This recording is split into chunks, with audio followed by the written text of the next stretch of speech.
I started wondering how this would compare to my little pink machine. So I ordered one. Let's open it and have a look.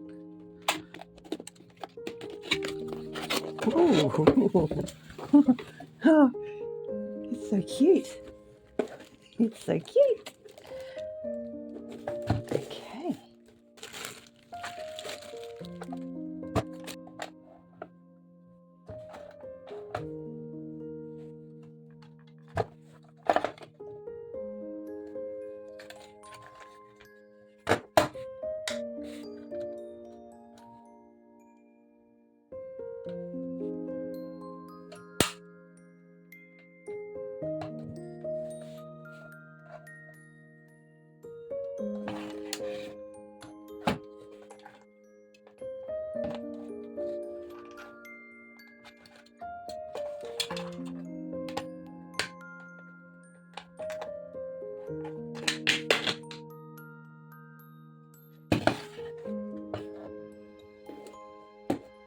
Okay.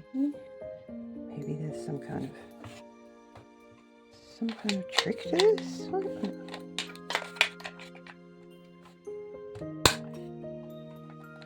At least it stays secure in there.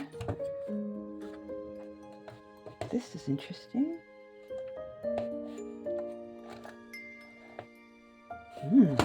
Okay, time to find out how she builds a notebook.